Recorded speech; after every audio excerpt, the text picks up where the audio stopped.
क्या बात है भाई, बड़ा खुश लग रहा है। भाई मोदी जी जम्मू को आईटी हब बनाएंगे, छात्रों को लैपटॉप टैबलेट के साथ 3,000 रुपए का ट्रैवल अलाउंस भी देंगे और इसी के साथ जेकेपीएससी यूपीएससी की तैयारी करने वालों को 10,000 रुपए का कोचिंग खर्चा भी मिलेगा। सच में? हाँ, क्योंकि जहाँ भाजपा वहाँ विकास। शांति, स्थिरता और विकास, जम्मू कश्मीर को मोदी पर विश्वास।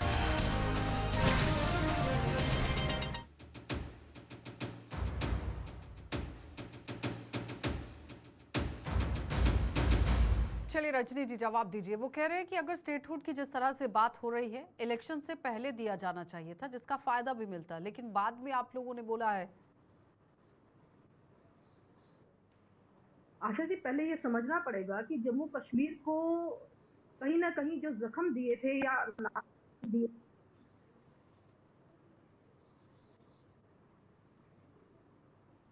हेलो, आवाज आ रही है जी जी, जो जख्म मिले थे कहीं ना कहीं उनको मरहम पट्टी करने का काम सेंट्रल गवर्नमेंट ने किया है।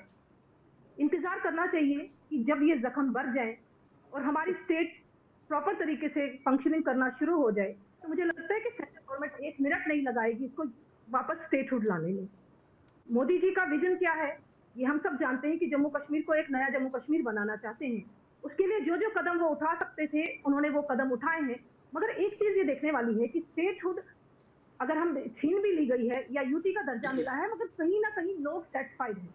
मैं कल देख रही थी कि कश्मीर की जो वोटिंग हो रही थी तो लोग ये बोल रहे थे कि इस बार जो हुआ हमें कोई मैटर नहीं करता, 370 एब्रोगेट हो गया है, नहीं हुआ, बट यहाँ पे लॉ मेंटेन हुआ है, लोग बड़े स्ट्रीमलाइन तरीके से अपनी पोलिंग कर रहे हैं।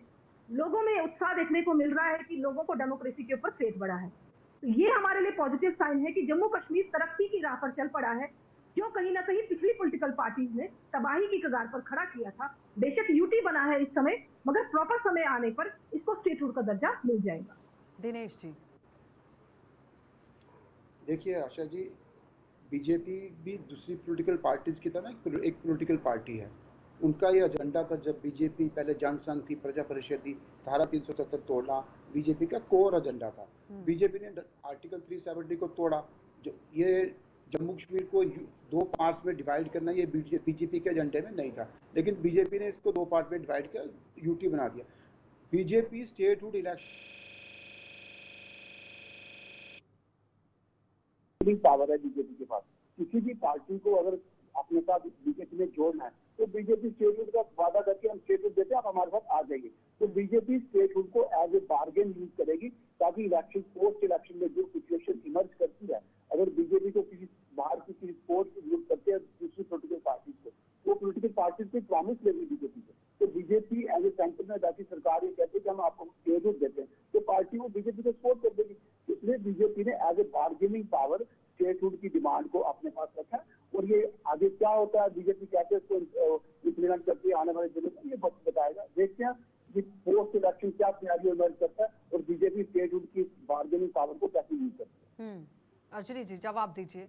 वो कह रहे हैं कि इलेक्शन के बाद ही वो इसका इस्तेमाल करना चाहते हैं, यानी कि बीजेपी पार्टी को लेकर ही वो बात कर रहे हैं। जवाब दीजिए। जी, दिनेश जी अपनी राय रख रहे हैं। मुझे लगता है कि हो सकता है ये पॉजिटिव राय हो या नेगेटिव हो, इनकी अपनी राइट है कि अपनी राय रख सकते हैं, बट बीजेपी के अंदर क्या चल रहा है ये मुझे लगता है कि इन तक नॉलेज कैसे आई है या इसको कैसे गेस कर पा रहे हैं, जो हमें कार्यकर्ता होने के नाते भी नहीं आज तक पता लग पाया कि स्टेटहुड का दर्जा कहीं बार्गेनिंग के लिए यूज किया जाएगा। मुझे लगता है बीजेपी ऐसी पार्टी नहीं है कि वो बार्गेनिंग या सरकार बनाने के लिए कुछ शर्तों के साथ आएगी। बीजेपी ने काम इतने किए हैं जम्मू कश्मीर में डेवलपमेंट के या इंफ्रास्ट्रक्चर को खड़ा करने के कि लोग फेस करते हैं कि बीजेपी जो कह रही है वो करेगी। हमें इस पर ये लोगों का अब नैरेटिव चेंज नहीं करना चाहिए कि बीजेपी बार्गेनिंग के लिए इसको यूज करेगी। एक नया नैरेटिव दिनेश भाई सेट करने लगे हैं। मुझे हैरानी हो रही है, आप एक पॉलिटिकल एनालिस्ट होने के नाते बीजेपी के अंदर की बात को कैसे अपने लेवल पर बता रहे हैं, but this is not a good message for public. लोगों के लिए आप बड़ा गलत मैसेज कर रहे हैं कि बीजेपी इसको बांटने के लिए यूज करेगी। गलत मैसेज ना डालें आप इस तरह से दर्शकों के स्टेटहुड का दर्जा देगी, ये फाइनल। सोहेल जी जवाब दीजिएगा। सवाल दिनेश जी ने किया है, जवाब आप दीजिए।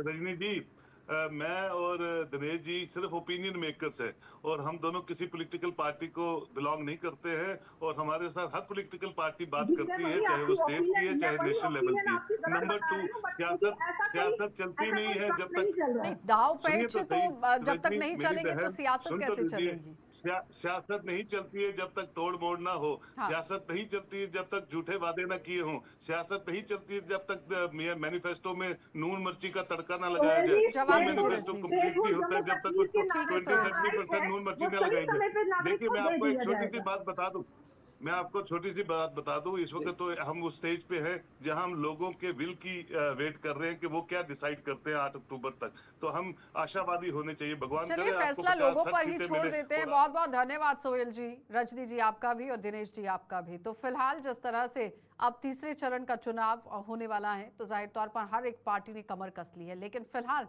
जनता जनार्दन है वो बहुत बेहतर तरीके से समझती है कि किस तरह से काम करना है। आप देखते रहिए कार्यक्रम।